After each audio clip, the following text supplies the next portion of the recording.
tout le monde, j'espère que vous allez bien. Aujourd'hui, on se retrouve dans une vidéo classique sur ma chaîne parce qu'on va tester des DIY et cette fois-ci, ce sont des DIY d'Halloween, donc il y a autant un costume que des décorations et de la nourriture. J'espère que vous allez aimer ça. Si c'est le cas, ben comme à l'habitude, n'hésitez pas à faire un thumbs up, à me le dire dans les commentaires et à vous abonner si c'est pas déjà fait. Et sur ce, ben c'est parti!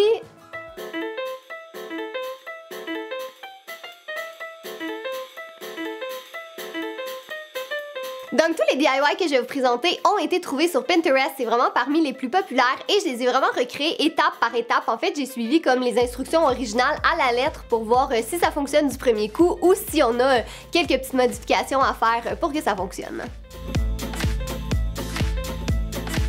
Donc la première chose qu'on va tenter de faire, ce sont ces bougies ensanglantées. C'est vraiment populaire, ça coûte pas cher, vous n'avez pas besoin de beaucoup de matériel, puis je pense que ce serait vraiment la décoration parfaite pour un party d'Halloween. Donc du côté du matériel, vous aurez tout simplement besoin d'une bougie blanche, de bougies rouges et d'un allume-bougie. La première étape, ça va être de prendre la bougie blanche et de venir la déposer sur une surface que vous n'aurez pas peur de tacher parce qu'il risque d'avoir de la cire un petit peu partout.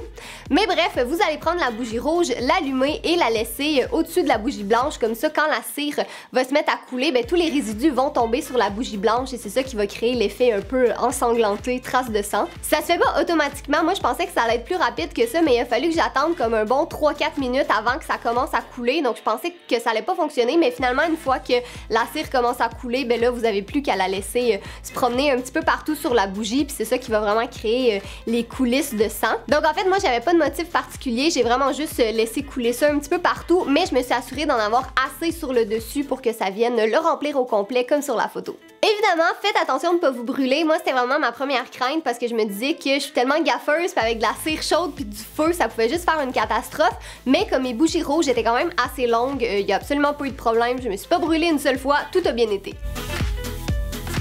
Pour ce qui est du résultat, ben évidemment, c'est pas tout à fait pareil à la photo originale. Premièrement, mes bougies étaient pas exactement de la même couleur. Les miennes sont un petit peu plus foncées, donc ça fait un peu moins effet sang. Mais pour le résultat en tant que tel, je pense que c'est quand même assez ressemblant. Tu sais, je m'attendais à ce que ce soit pas pareil parce que c'est vraiment fait à la main. Donc évidemment, c'était certain qu'il allait avoir des différences. Mais je pense que le résultat de celui sur Pinterest puis du mien se ressemble quand même un peu. Puis j'aime vraiment ce que ça donne. Je pense qu'avec comme plusieurs bougies, une à côté de l'autre comme ça, puis tout allumé, là, ça ferait vraiment une belle ambiance d'Halloween. Après ça, je voulais vraiment essayer de refaire un déguisement et je suis tombée en amour avec ce costume de popcorn. Je le trouvais vraiment mignon puis ça avait l'air super le fun à faire. Juste une petite précision, je sais qu'en Europe, il faut vraiment que vos costumes d'Halloween fassent peur, mais en Amérique du Nord, c'est vraiment différent. On peut vraiment se déguiser en qu'est-ce qui nous fait envie. Donc ça peut être comme moi de la nourriture, ça peut être des trucs de culture populaire, mais ça a vraiment pas besoin de faire peur. Donc pour le matériel, vous aurez besoin d'un t-shirt blanc, de papier blanc, de colle chaude, de ciseaux et de spray paint jaune. Donc la première étape, ça va être de prendre du papier blanc et de venir les couper en deux. Donc ça n'a pas besoin d'être parfait. Au début, je voulais vraiment que ce soit exactement la même grandeur, mais tant que c'est à peu près les mêmes dimensions, là, ça change pas grand-chose honnêtement. Une fois que c'est fait, vous allez prendre chaque demi-morceau de papier et venir le replier sur lui-même. C'est vraiment ça qui va venir créer l'effet popcorn éclaté un peu. Donc encore là, ils n'ont pas besoin d'être identiques, même je pense qu'à la limite, ce serait vraiment difficile de les faire identiques, mais c'est ça qui va vraiment créer l'effet de relief, puis je pense que c'est beau aussi justement que ce soit pas tout pareil. Une fois que vous allez avoir terminé, vous allez venir les déposer sur le t-shirt. Moi en fait, je préfère les placer avant pour m'assurer d'en avoir assez, qu'ils soient tous à la bonne place et tout ça, mais quand on est satisfait du placement, ben, on va prendre de la colle chaude et on va venir les coller un petit peu partout sur le t-shirt. Une fois que cette étape-là va être terminée, vous allez venir faire le spray paint. Donc c'est vraiment important d'aller dans une grande pièce qui est aérée et qui est bien recouverte pour vous assurer de rien tacher. Donc vous allez prendre votre canette de spray paint et en mettre un petit peu partout. Donc ça n'a vraiment pas besoin d'être uniforme. En fait, il faut qu'il reste des endroits blancs puis qu'il y ait des endroits jaunes. C'est vraiment ça qui va venir créer l'effet popcorn. Mais en tout cas, l'image sur laquelle je me suis basée, c'était vraiment ça. Puis d'un autre côté, je trouve que c'est plus joli si c'est pas uniforme. Donc là, vous allez laisser sécher le tout quelques heures et c'est terminé. Donc, à mon humble avis, c'est quand même pas si mal. C'est sûr que c'est pas aussi bien fait que sur Pinterest, mais pour un premier essai, je trouve que c'est quand même bien puis ça a donné un meilleur résultat que ce à quoi je m'attendais. Là, l'autre problème que j'ai eu en fait avec ça, c'était pour le bas parce que, laissez-moi vous dire que trouver une jupe ou une robe ou des shorts à ce temps-ci de l'année avec des lignes rouges et blanches, c'était quasi impossible. J'ai fait tous les magasins, j'ai regardé tous les magasins en ligne puis j'ai rien trouvé.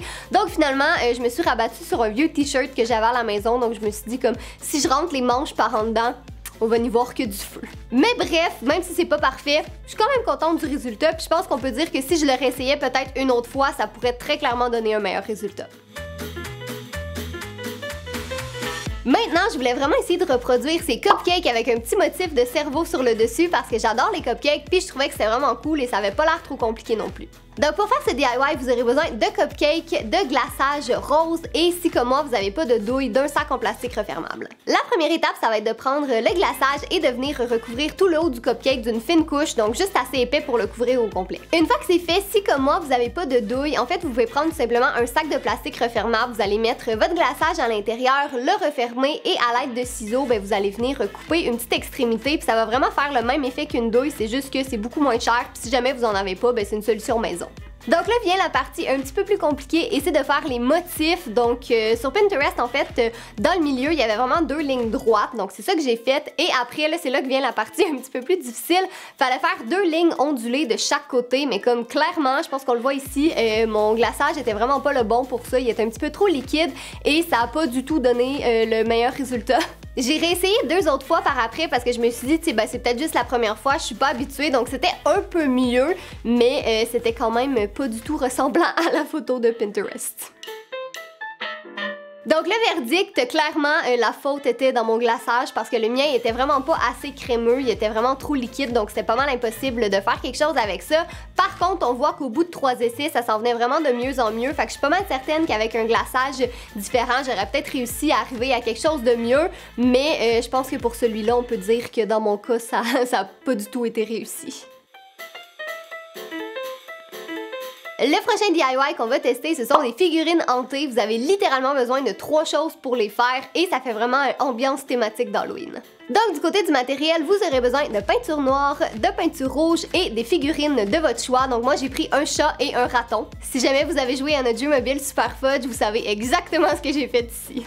Donc bref, la première étape, ça va être de venir peindre vos figurines en noir. Il y a vraiment rien de compliqué, mais en fait dans le DIY original, les figurines ont vraiment été peintes au spray paint, mais comme ça requiert un endroit qui est aéré, puis ça sent vraiment mauvais, je me suis dit que j'allais le faire à la main comme ça. C'est un petit peu plus long, mais ça donne exactement le même résultat. Donc vous allez laisser tout ça sécher quelques minutes jusqu'à temps que ce soit complètement sec et après ça vous allez prendre de la peinture rouge et vous allez le mettre dans les yeux de vos figurines. Donc c'est ça qui va venir créer l'effet vraiment hanté. Un petit truc que j'avais vu sur Pinterest, c'est vraiment de prendre de la peinture à craie parce que c'est de la peinture qui va vraiment ressortir mieux sur le noir. Puis comme mes figurines étaient déjà toutes noires, je voulais vraiment que le rouge soit vraiment ça pop puis que ça fasse vraiment l'effet voulu et ça a vraiment bien fonctionné. Honnêtement, j'ai juste eu besoin de mettre une seule couche pour les 2 figurines. Donc pour le verdict, honnêtement, je suis vraiment contente du résultat. Ça ressemble vraiment à ce qu'on a vu sur Pinterest, mais je m'y en attendais parce que c'est tellement facile à faire. Mais ça ajoute une belle petite touche Halloween, puis vous n'êtes pas obligé de le faire juste avec des animaux. Là. Vous pouvez le faire avec n'importe quel autre bibelot ou figurine que vous avez à la maison, puis ça donnerait le même résultat.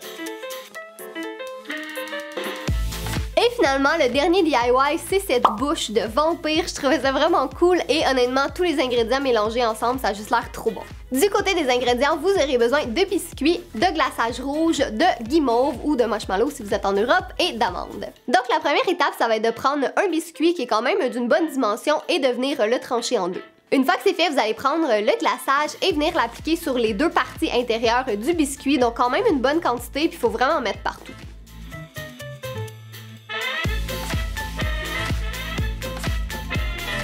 Une fois que ça va être fait, vous allez prendre un des 2 morceaux et le mettre plat contre la table, puis venir mettre les petites guimauves de manière à former des dents un peu. Ça a l'air bizarre dit comme ça, mais ça vient représenter la bouche du vampire. Donc vous allez en mettre la quantité de votre choix selon la grosseur de votre biscuit. Et quand ça va être terminé, vous allez prendre l'autre partie du biscuit et venir le mettre par-dessus. Une fois que cette étape-là va être terminée, il vous reste juste à prendre les amandes et à venir les déposer sur le côté. En fait, c'est vraiment ça qui va venir créer les dents de vampire. Les miennes étaient trop petites, je vous le dis tout de suite, ça a vraiment pas donné le même effet parce que les miennes étaient trop petites, mais si vous prenez des amandes un petit peu plus grandes, là ça va venir le compléter.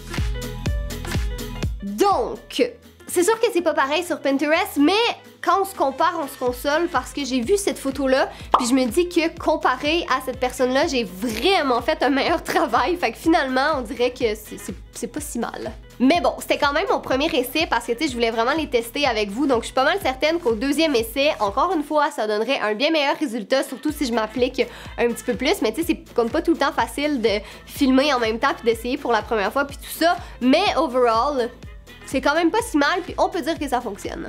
Donc voilà tout le monde, c'est tout pour la vidéo, j'espère que vous l'avez aimé. Moi sincèrement je suis contente des résultats, comme même si c'était pas parfait, C'était quand même moins pire que d'autres DIY que j'ai déjà fait. En tout cas, je suis bien contente du résultat. Vous me direz qu'est-ce que vous voulez voir comme autre vidéo d'Halloween parce qu'il en reste encore une dans ma série. Donc si jamais vous avez des suggestions, n'hésitez pas à me le dire dans les commentaires. Et sinon, n'oubliez pas de nous suivre, Jay et moi, sur Kat et Jay, parce que Jay était pas là dans la partie de la vidéo, mais c'est le chanceux qui a eu la chance de me filmer pendant que je testais les DIY. Bonjour! En passant aussi, si vous voulez en savoir plus sur Super Fudge, donc, il y a peut-être un nouveau jeu qui devrait sortir éventuellement, peut-être fin de l'année, je sais pas, hein? Mais pour rester informé sur Super Fudge et peut-être les nouveautés, eh bien suivez @PlaySuperFudge sur Instagram et restez à l'écoute. Je dis juste ça de même. Sinon, comme à l'habitude, n'hésitez pas à nous suivre sur nos réseaux sociaux, donc tous les liens sont en barre d'informations. Et sur ce, je vous dis merci d'avoir regardé et nous on se retrouve bientôt dans une autre vidéo. Bye! Coupé! Fin de la vidéo! Excellent! Magnifique. Magnifique.